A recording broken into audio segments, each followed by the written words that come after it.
Well, I hesitate to interrupt all the wonderful animated conversations, but the clock tells me it's time to begin. Welcome to the Unitarian Universalist Fellowship of Fredericksburg. Can we close the doors to have the visits outside? Thank you. We note that this ground is the ancestral homeland of the Rappahannock and Potawatomi peoples, and it's where enslaved people were forced to work the land. This land holds many histories, tragedies, and potential.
I think this is a debut.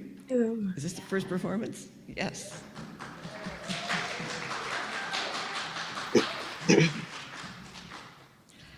Thanks to you, our family ringers, for bringing us your delightful music.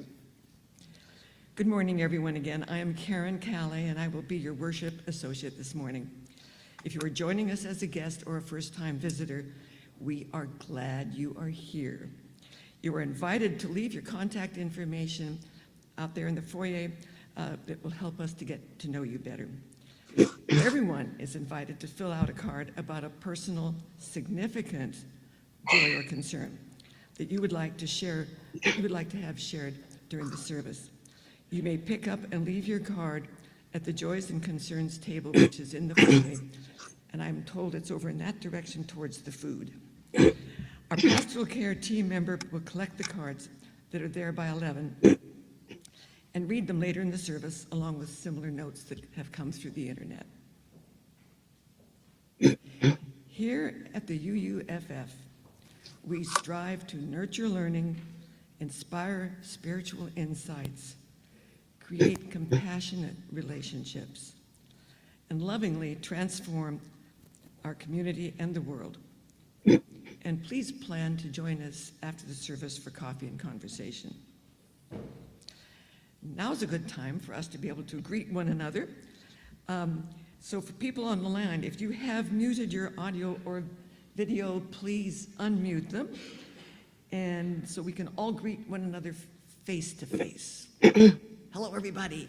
Hello. Hello. Hello. Hello. I, oh.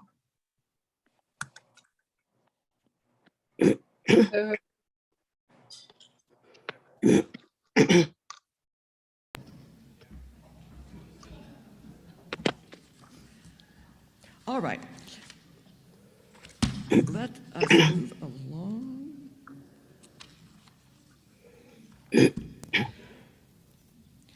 We'd like to enjoy the chalice flame to signify our coming together. Now, please join me in reading the chalice lighting words, which are brief this morning, which are found on the screen. Might be. Yes, here we go. There are two ways of spreading light, to be the candle or the mirror that reflects it.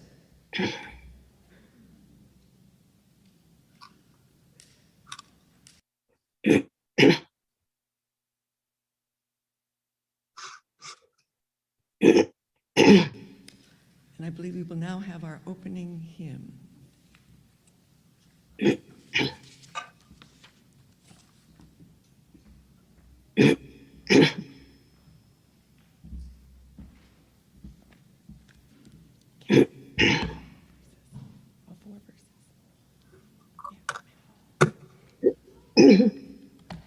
Good morning. Our opening hymn today is number 153 in the gray hymnal. Oh, I woke up this morning. Please rise in body or spirit and join me in singing.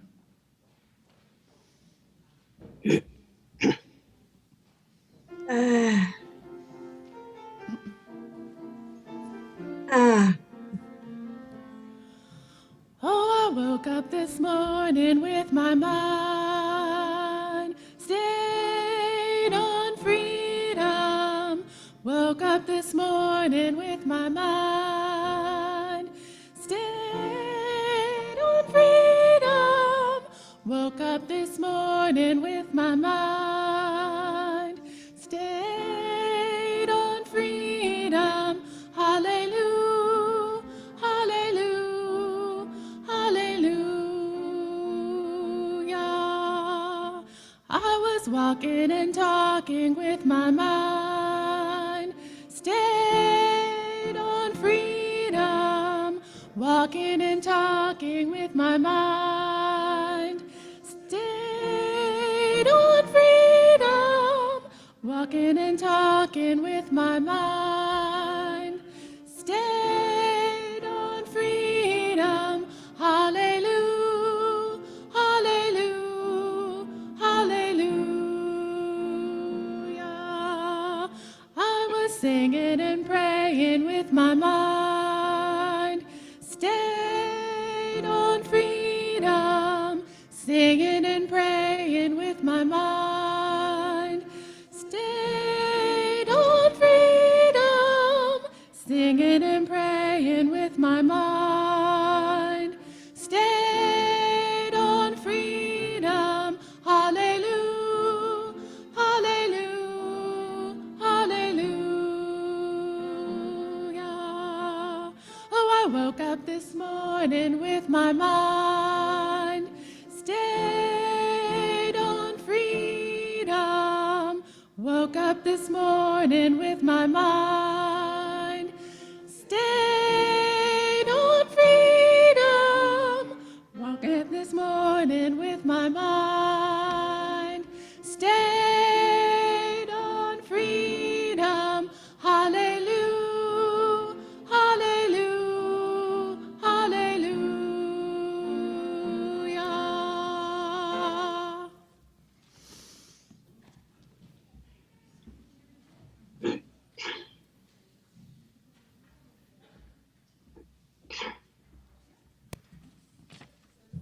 Okay, that's good. Good morning. I am Chris Johns. I am the Director of Lifespan Religious Education here at the Fellowship, and it is my pleasure to be bringing us today's Time for All Ages. I am going to invite the children who are here, or anybody, because guess what? This is a time for all ages. So anybody who would like to come on up and sit with me are welcome to do so. At some point, I'm probably going to go, hey, friends, howdy doodles. Margaret, is that you? Hi, friend. All right, you. I love your favorite dress. Thank you so much. And look, Reverend Doug is coming up too, because he is one of the many ages we have here at the fellowship. Ready. So, today is not, actually, I am going to have to go up here because I have a lot going on. So, I'm going to put this right here. Hold on. Okay. So, today, I woke up thinking about love because this is February. This, our Soul Matters theme is love.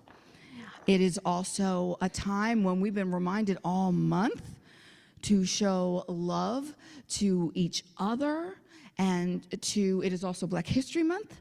So we are making sure that we are sending love out to all of the folks, our BIPOC friends and family members. Oh, there's so much love going on down here. I don't know if you can see it, but there's some hugging.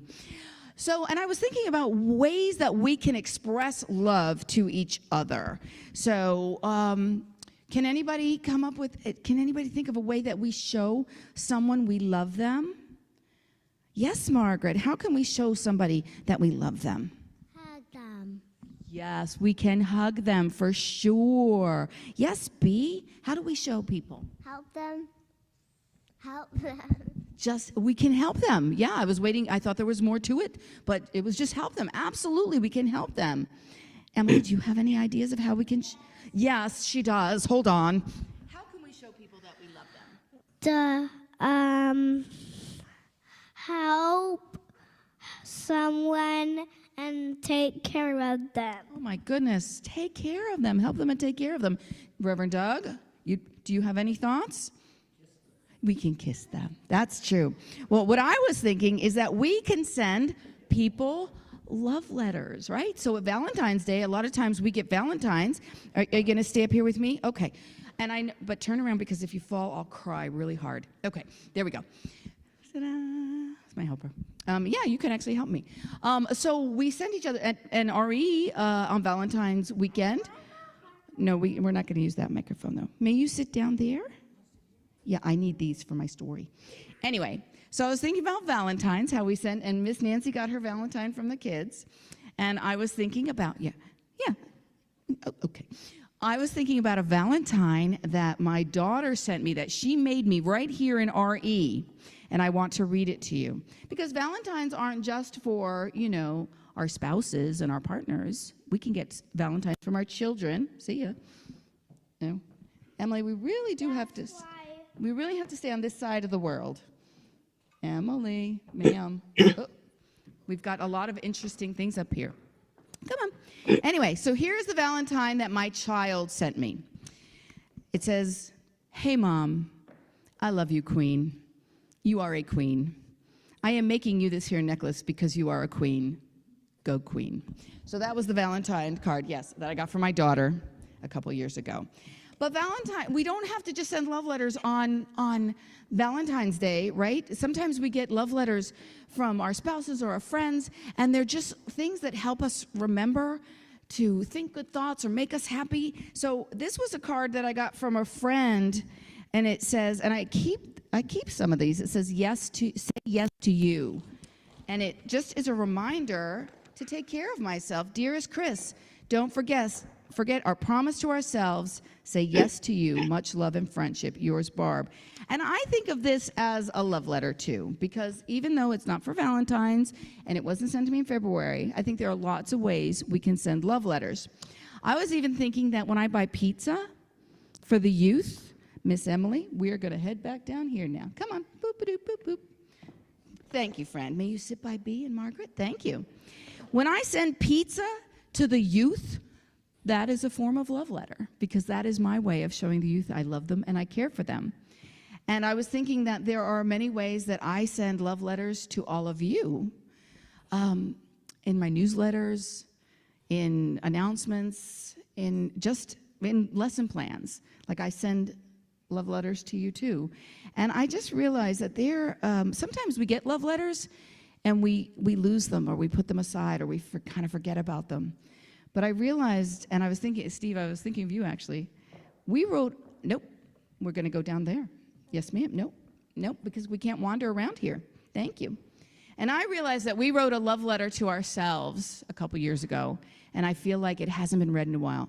So this is the love letter that we as a fellowship wrote to ourselves, and it goes like this. I was hoping to have it in a little envelope, but that didn't work. Congressional Covenant. We, the members and staff of the Unitarian Universalist Fellowship of Fredericksburg, agree to be in relationship with each other and with our larger community in ways that build a safe, healthy, and nurturing environment and that strengthen our common bonds. Toward this end, we are committed to putting forth our best efforts to live out the ideals expressed in this, our congregational covenant. You're thirsty. I think we're going to ask Heather to get you a drink. Welcome and hospitality. We practice hospitality and inclusion, welcoming all those who enter and showing a genuine interest in one another. We honor and respect the offering or the differing cultural backgrounds and orientations of all members and friends and those of others who walk through our doors, listening, speaking, and making decisions. We listen with respect and attention and without assumptions. We speak and respond openly, thoughtfully, and honestly. We value diversity of opinions, be they of a philosophical, spiritual, or political nature, committed to practicing the democratic process as envisioned in our UU principles.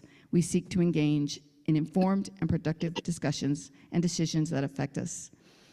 Conflict and reconciliation. We acknowledge our mistakes and our shortcomings and are willing to forgive our occasional lapses and those of others. We make every effort to settle differences directly, yet with compassion and kindness, and strive to build trust in all our relationships. When concerns arise, as they inevitably do, from time to time, we focus on the issue at hand and not the person. And finally, our love letter says, we support each other, both in times of joy and need. We serve with generosity and good humor, striving to the best of our ability to contribute to the life of our community. We acknowledge and honor the service of others. Love, the Unitarian Universalist Fellowship of Fredericksburg. So I invite you all to look for those love letters. I was cleaning out the house, and that's how I got the idea, because I was finding love letters all over the place. Look for your love letters and take them out and read them from time to time. All right, thank you. Now we're going to sing these kiddos off to the classroom, and we will have Charlotte back when she needs to be back. All right, are we ready? Yes? All right, so anyone please going to class? I would love you there. We're making ice cream in class today, just saying. Yay! Here we go, on the screen. I know. We're going to do it today. Here we go. You've got the light of love within you. Go on your way in peace. So let your light shine. The world awaits you. Go on your way in peace. Nice.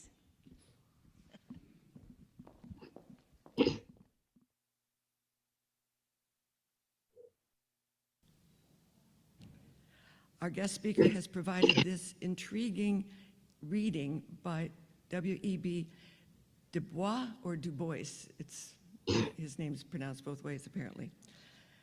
After the Egyptian and Indian, the Greek and Roman, the Teuton and Mongolian, the African American is a sort of seventh son, born with a veil and gifted with second sight in this American world, a world which yields him no true self-consciousness, but only lets him see himself through the revelation of the other world. It is a peculiar sensation, this double consciousness, this sense of always looking at oneself through the eyes of others, of measuring one's soul by the tape of a world that looks on in amused contempt and pity. One ever feels his two-ness, an American and African, two souls, two thoughts, two unreconciled strivings, two warring ideals in one dark body, whose dogged strength alone keeps it from being torn asunder. So you can be thinking of this as you are also learning a little about our speaker, who has many credits. Dr. Paula Royster. Her research interests in African studies examine how historical Can't productions hear of you, identity, Karen. which would be cultural, national, transnational, and racial, are articulated and re-articulated through structural systems. As examples, public policies, education, employment, and health, resulting in racial exclusion and inequality. Through various research design models and comparative analyses, she leads conversations on building new narratives as a matter of social justice. She is a two-time Fulbright Scholar grantee and has been awarded 2 diversity speaker grants through the U.S. Department of State's Diversity Speakers Program. She teaches undergraduate courses and serves as a coach and mentor to doctoral students. She earned her interdisciplinary PhD in humanities and culture from Union Institute and University, and holds a second major in public policy and social justice. She is the founder, president, and CEO of the Center for African American Genealogical Research, Inc., a published author, and has received numerous awards for her research findings. Please help me welcome.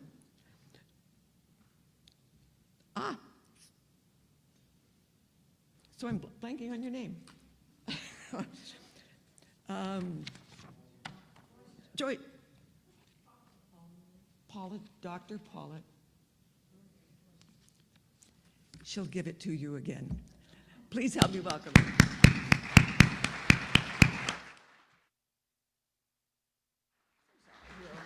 Okay.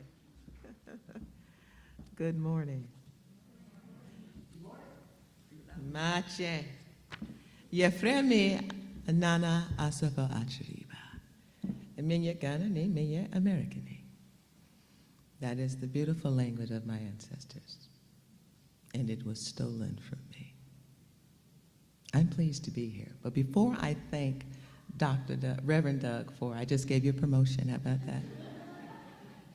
Reverend Doug for inviting me here. I just want to comment on Chris's idea of Valentine's. I save, for the record, every card my husband gives me, and it's not for the reasons that Chris implied. It's my get out of jail card. If for no other reason, save those cards. Send them too.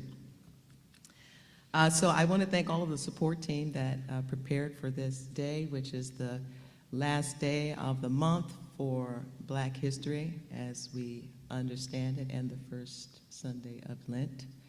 This year's theme for Black History Month is set by the association, ASALH, which is what Dr. Carter G. Woodson founded, and the inventors of this thing called Black History Month. This year's theme is resistance. Everything I do resists the status quo, and not in the way that you might imagine. My life's work is unintentionally inspired by the book of Deuteronomy, because it talks about the need to do justice.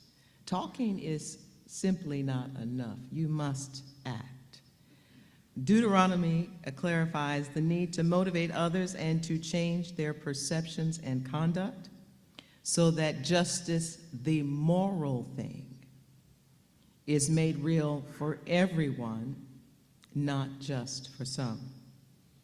Caution is also thrown to anyone who perverts, shows impartiality, accepts bribes, or twists the words of the innocent. These are the behaviors that I witnessed reading my history books as a child, in the news stories that I saw on television, in film, in my everyday interactions, but I did not know then that there were scriptural references to what I was experiencing as a child. My adult work as a researcher is guided by Deuteronomy 4:32. ask now about the former days, long before your time. From the day God created human beings on earth, ask from one end of the heavens to the other, has anything so great as this ever happened? Or has anything like it ever been heard of? This resonates for me because my undergraduate work reified what I had been exposed to in my formative years. The scripture contradicted my lived experiences. And the reason that is important, because those history books said to me that I had no history, that my ancestors did not have a history, which meant that I didn't have a history. I was radicalized in the 5th grade. You should know that. You should know that now. I rejected that concept, and it took me to get to the 5th grade to realize that something was wrong. And I self-determined, self-willed my way to find the truth outside of the public school system. So maybe that guy down in Florida might be on to something. A year ago, I met with some folks at the city to discuss a creative way that we could engage in the discussions concerning the so-called slave auction block. And let me just, as a point of reference, discuss this idea of the word slave. It comes from the root word Slav, and it refers to Slavic-speaking people in Slavic nations, like Russia, Ukraine, Belarus, Poland, Serbia, Croatia. It's not in the African lexicon. And oh, by the way, can any human being really be a slave? We are willing vessels. We do willingly, sometimes begrudgingly, but we still do. And if we don't do it on our own, we are compelled by force. That is not a slave. That's a prisoner. My ancestors were not slaves. They were kidnapped victims, made prisoners. And so the language we use to describe the presence of people of African descent in Western societies is not only literally inaccurate, it is figuratively inaccurate as well. So I resisted this idea that we should be focused on this block of cement for which the people who were put upon it and sold for tobacco leaves and something called farthings in full view of the public, that somehow the onus in describing how to interpret that cement block belonged to people of African descent. My ancestors did not profit off of that block. The people who erected it should tell us what it means to them. And so out of this conversation, I kind of excommunicated myself from the ongoing discussions and came up with this project called Reclaiming Our Time.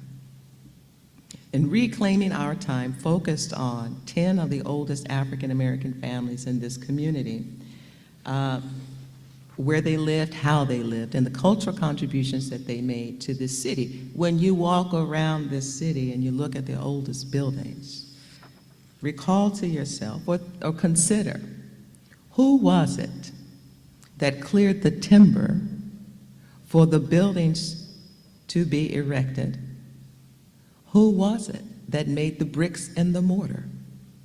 Who pushed the plowshares? Who were the wagoners? Who were the wet nurses and cooks and housemaids and cleaners? Who was it that built this city? Some of these buildings, if you look around downtown, have a mortar called tabby. It's a mixture of lime, sand, water, and crushed seashells. That is a very distinctly African concoction that predates cement. If you see that in the ground, if you see it within the bricks of the oldest buildings of this community, therein lies the presence of my ancestors hidden in plain view. So what I did was I consulted the historic records to find 10 of the oldest families in this community. And to my surprise, in the 1810 census records, there were a number of free African families. American came after 1865.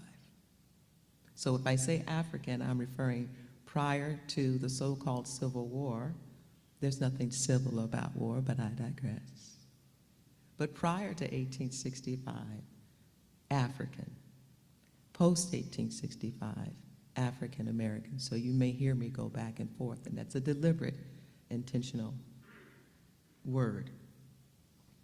So I found that not only were there a lot of free head of houses, but there were many women. In 1810, that was unheard of. A woman was not supposed to own property, because if she owned property, then that meant that she probably had a accumulation of wealth. And if she had an accumulation of wealth, that meant that she had no need for a husband to care for her. And that just went against the social discourse where men were concerned. She was supposed to be subservient and dependent upon him, and there were many women in this community who did not fit that description. So I looked for I looked for 10 families. I picked 10 family names, and the names were Akers, Poles, Day, Knoll, Liverpool, Mundowney, Ham, and Hailstalk. So I'm going to try to talk about just 2 of them this morning. Somebody let me know when I'm 5 minutes away from my time. I picked names that were not well known in this community, because I wanted people to learn something new, but I also wanted to give other people in the community a chance to shine. You know, sometimes if you have really large personalities, you can be overlooked. So with the families that I looked at in particular were the Liverpool and Mundowney families and the Hailstalks. And the importance of the Hailstalks, the Liverpool and the Mundowneys, is that they lived in close proximity to each other. The Mundowneys lived at 315 Charles Street, that's current. The Liverpools lived at 0 Charles Street. Now, in your mind, that is the corner where the VRE begins, right? And then the neighbors were a few doors down. So they lived in close proximity. And about 1831, they left Virginia. The historical note is this: Nat Turner's rebellion happened in 1831, and the laws of Virginia had changed, and they were telling free people, get out, or we are going to put you in a system that you have ever experienced. So in 1831, 28 members of the Mundowney and Liverpool family left Fredericksburg, and they went to Cincinnati, where they purchased homes at 46 and 48 Race Street. Now, Race Street is not what you think. It's a street where they had horse races on the street. We have a race street here. They had horse races up and down the street, and that's why they called it Race Street. When they left here to move to Cincinnati, their homes were 4 blocks away from the Ohio River. Now, that's important, because as soon as they got to Cincinnati, they became abolitionists. They moved right into the heart of the Liberty Line. It's called the Underground Railroad today, but when my 5th great grandfather was a station manager, he called it the Liberty Line. They understood what liberty meant. And it was not the same as emancipation. It was not the same as freedom. Liberty was an all-encompassed, broad, human, I am free statement, where freedom and emancipation had limitations. That's why they called it the Liberty Line. These families engaged actively in the Underground Railroad, and two of them, Dorcas Liverpool and Jeremiah Mondowney, who had a relationship in Fredericksburg, codified their marriage in Cincinnati. But something along the way happened. Jeremiah developed a love interest outside of his legal wife. And the person he engaged with was a woman named Martha Fawcett. Martha Fawcett took his name even though they never legally married and they had children together. But the importance of Martha Fawcett is that her parents were Joseph and Edie Fawcett. And you guys know Thomas Jefferson gushed all over his French chef, Edie. That's what Monticello. You take the tour, you're going into that kitchen, he gushed about this woman named Edie. Well, her husband was Joseph. And when Thomas Jefferson died, he had to have, somebody had to sell the family, who for all they knew, were free to move about on their own. And upon his death, the family was destroyed. Joseph was emancipated, but Edie was not. Now, Joseph is an interesting character himself. His mother's name was Mary, and she was the sister of Sally Hemings. So Joseph and Edie Fawcett were also in Cincinnati, along with the Liverpool and the Mondowneys that came from Fredericksburg, and they were all engaged in this abolitionist movement of rescuing people 4 blocks away from the Ohio River through Cincinnati and on their way to Canada to enjoy their liberties as human beings. So that's one of the stories that came out of this. So even though Fredericksburg and the 4 square miles might seem like a small place compared to other cities, but our narratives go far beyond the borders, and it enters into a national discussion about the role of people of African descent in small places and large. The other family that I will just mention briefly is the Ailstock family. Prince Kumbundu Ailstock was born about 1700 in Angola, and he came to the United States a free man. He lived in Louisa, and he had a son named Michael, who had a litter of children. They were all free. Michael was born in 1724. When the war against, let me just say, the American Revolution, when the American Revolution came, this man, Michael, and his 4 sons all fought in the American Revolution. Some actually took up arms. Some were musicians to drum up support, enthusiasm to get the soldiers motivated. But that wasn't enough. Risking their lives for the freedom and democracy that the American colonists said they were being deprived of was the same freedom and democracy, and that these clearly African men were themselves not able to enjoy, even though they had papers. They eventually moved out of Louisa, moving north. One of them arrived here in Fredericksburg. A generation or 2 later, his name was John Ailstock. Now, the thing is, it started out with no H, and over time, the H was added. So people who are looking for their ancestry have to keep these kinds of things in mind. Well, John Halestock was here when the British attacked our capital in 1812.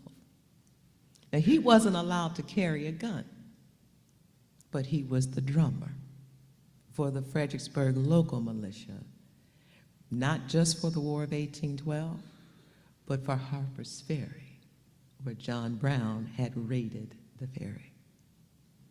These are just two families. Based on the research, the intentional research that I have done to demonstrate to those who are here, the African American community that is here, that our history does matter. And here's why. Filling in the blanks to a broader national narrative can only come from finding out more about the tentacles on our trees. The other part of the Reclaiming Our Time project involved DNA, because from August of 1705 to August of 1774, there were 10,244 people of African descent who were brought directly from the continent to the Rappahannock River by way of the Fredericksburg dock. They came from 12 countries. The Gambia, Senegal, South Africa, Ghana, Benin. I know I have it written down somewhere, but I'm ahead of myself because I see my time is running short. I wanted to prove that, oh, here we go. The Gambia, Nigeria, Congo, Ghana, Angola, Sierra Leone, Cote d'Ivoire, Guinea, Benin, Senegal, Madagascar, and South Africa. And my hope was to be able, not just with the official records, but with the DNA that does not lie, give some kind of closure or idea of the origins of these people, my people, who are the only group in the United States that do not know from whence we've come. Not naturalized citizens, but those who built this country. And we don't know, because the records were omitted, lost, destroyed, or otherwise intentionally kept from us. I did the DNA, and some of the results were valid. Some of the results came from Egypt. That was a surprise. But now these families have a context or a place, a point of reference from which they can continue to build out their stories. The other thing, or the last thing that I did, was a wedding. We had a wedding ceremony, and the descendants stood in for their ancestors. And the reason why that was important, because there was a time when marriages between people of African descent, free or not, you could not marry the person you loved. If you were a free person, you could only marry a person who was free if you could pay the surety bond. It was $5,000 equivalent today. I don't want to put any guys on the spot. But if you had to pay a $5,000 surety bond before you got married, would you do it? That'll be a nice dinner conversation, won't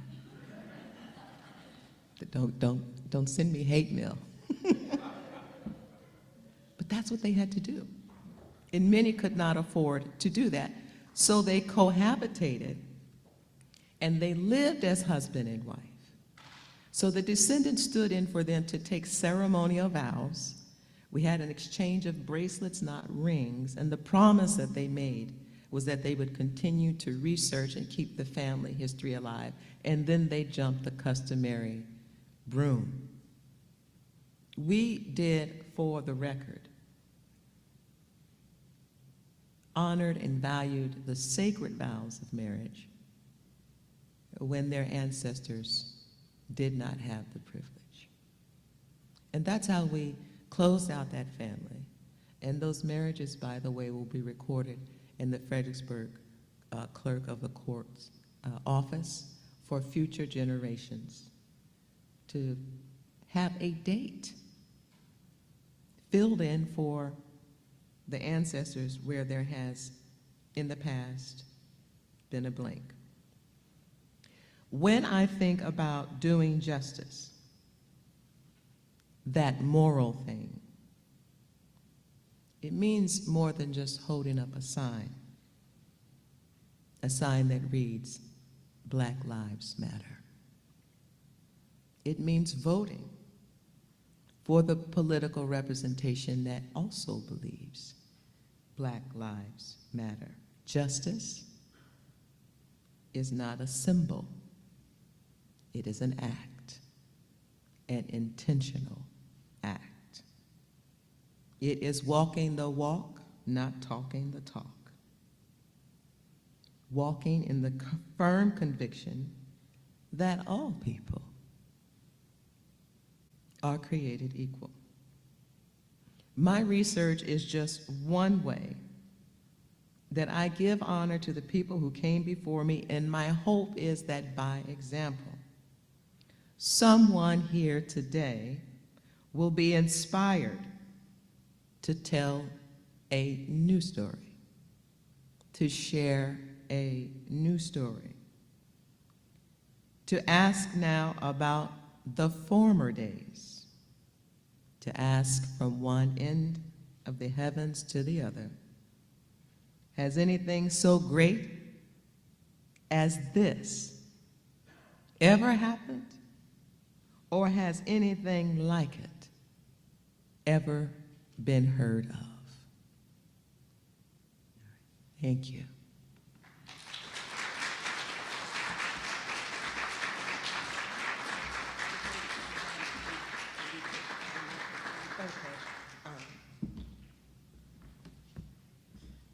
I think we have a minute or two for one or two comments or questions, if anyone has them. I know for myself, and if you're willing to come on up, oh, there's a mic. I know for myself it was a lot to be absorbing. The stories are fascinating. What do we do about Ron DeSantis?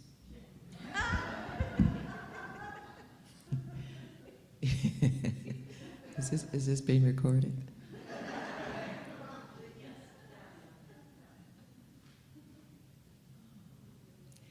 The voters of Florida have decided who they want to lead them.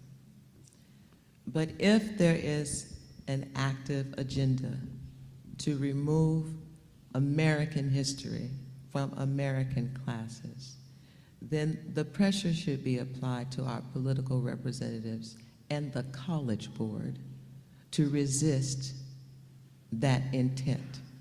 If we continue to view Black history as something separate and not American history, what he's doing is saying our story will not be complete. We have to be vigilant and demand that our political representatives engage at the school board level, at the city council, at the state level, at the federal level, to stop this nonsense. But the College Board also has a responsibility in this, and they should not be exempt. They are a private entity.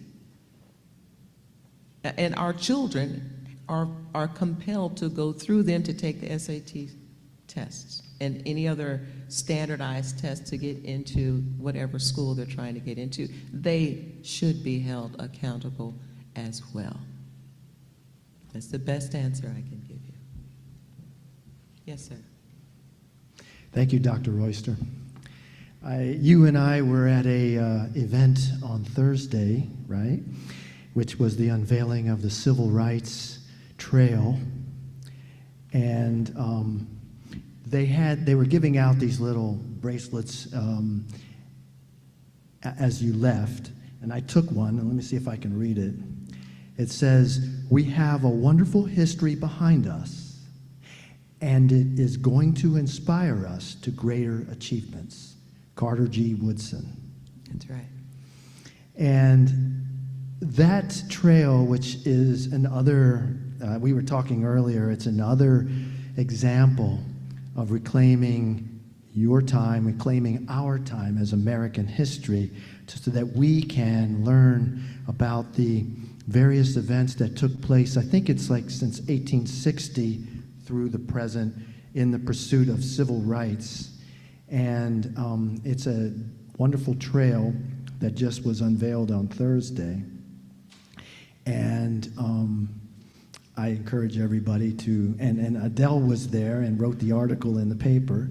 So I encourage everyone to go and experience this either by walking it, or if you don't have that ability, then online. The only question I had for you, Dr. Royster, was in your research of the families, how many are still in the Fredericksburg area, if any? So, great question. I went right over that. The Mondowney family had their name changed. They are now called the Downeys.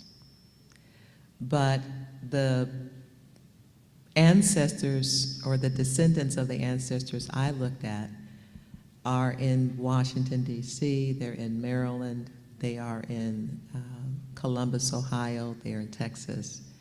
The Mondowneys are on the West Coast in Oregon and California. There are some in that family who are here in this community. They just, the Mun part is off of their name, and I don't even believe that they know that they're tied to this research. The other names, the Acres are still here. Gaytod Egdegbalola came from the Poles family, so she is still here. The Knowles and the Days are still here. Ham is in Spotsylvania County. Knoll and Day are in Mayfield. Those families are still here. Halestock is still here. They have a huge presence in Mayfield as well.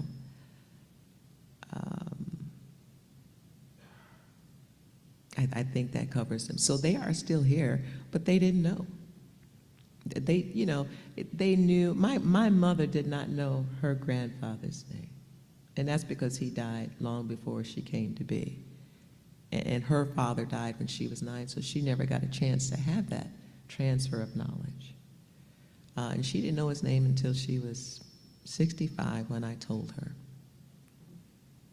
So those are the kinds of disconnects that happen. And, you know, life is busy, right? It takes a lot of time and energy to discover this information. And if you're just trying to pay your cell phone bill and get kids to soccer practice or get dinner on the table, it might not be a priority for you. That's why I'm here, because it's a priority for me.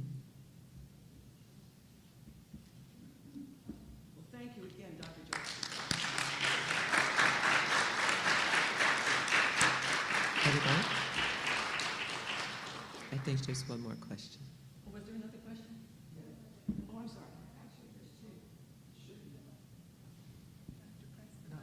Okay. Can you, I don't know if you, oh, there it goes, okay. Your talk was fascinating. It's just overwhelming. Thank you. My question is, how do you spell the name Knoll? I know There are variations. there was a Noel who lived on Charles Street. They sold their house maybe 10 years or so ago. And I know family members. So this particular family, Noel, N-O-E-L, by the way, it's the same William Noel that we honored at the Civil Rights Unveiling. He was a student in the 1950 boycott. So it's N-O-E-L, sometimes it's K-N-O-W-E-L. So you have this phonetic thing going on with the person who is actually recording the information. And sometimes it appears as 2 L's. But for the for this family, it has been pretty consistent with just NOEL. Then I'm really reasonably certain that they are the family. I'm sorry? I'm sure that that's the family that I know. Yes, no doubt. They are still here. Yeah. They are still here. Thank you. Sure. There's one more question.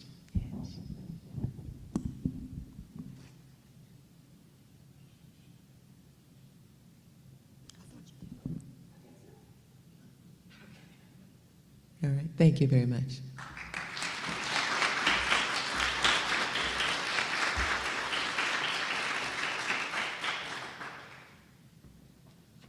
Sure, we got everyone. We will now have our offertory. And during the offertory, you are invited to come forward and silently place a pebble into the bowl of water that is over here for any joys and concerns that you are holding in your heart. If you are online, we encourage you to donate via text message or by visiting our website and using the online donation form on our homepage. The text donation number is 844-963-2785. And greeters will be coming around with baskets for donations here. Thank you.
Good morning.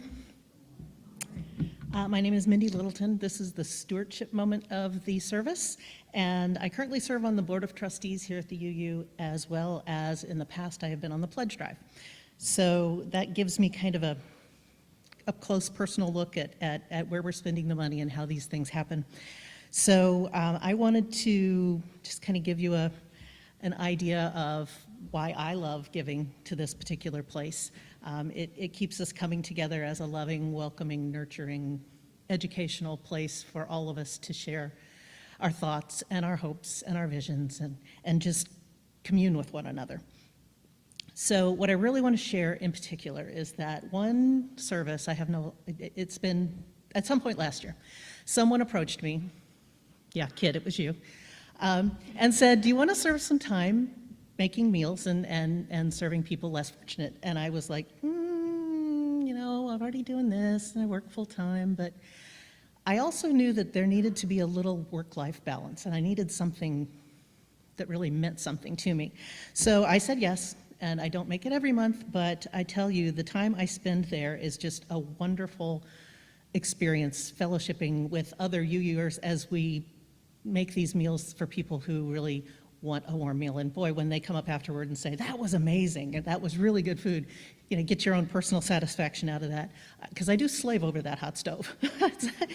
Somehow I ended up there at the griddle, but it's great. It's great. So anyway, that gives me a lot of joy. And that gives me a chance to see where some of our money goes outside these walls. And I think that's kind of an extra special view. So I wanted to share that part with you. I know that giving is a very personal decision, and everybody has reasons why they give or they don't give, or what they like and what they don't like. But I challenge you to think about what you really do like and what you really want to continue having here at the fellowship, and dig deep and just keep the pledges coming. Reverend Doug, what are we at right now? Do you know? 105. So we've still got some work to do. We've got, how long is it going? Till the end of March. End of March. We have a month to dig deep and really think about what we can give. But I also want to say, maybe you're not in a place to give financially. We have committees that would love to have you help serve on those and spend your talents that way. So I guess what I just want to say is be a part of the group and put your heart and soul into this place. There are pledge forms at the back in the foyer, and I think you can pledge online through the website. So thanks for listening to me and considering giving, and I hope you have a great day.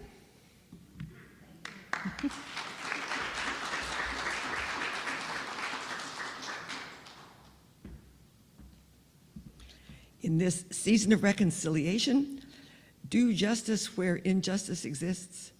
Be kind to strangers and love your enemies.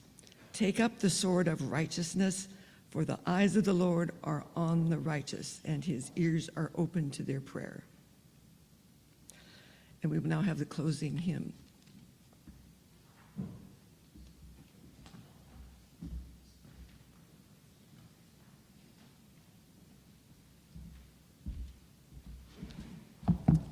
Closing hymn is number 1024 in the teal hymnal.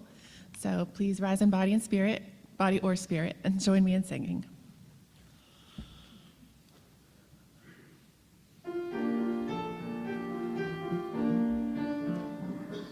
You gotta do when the Spirit says do. You gotta do when the Spirit says do. When the Spirit says do, you gotta do, oh Lord. You gotta do when the Spirit says do. Spirit says do. Spirit says do. Spirit says do. Spirit says do. Spirit says do. Spirit says do. Gotta sing when the Spirit says sing. You gotta sing when the Spirit says sing. When the Spirit says sing, you gotta sing, oh Lord. You gotta sing when the Spirit says sing. Spirit says do. Spirit says do. Spirit says do. Spirit says do. Spirit says do. Spirit says do. You gotta stand when this. Are we done? No. All right, we're done. Yay.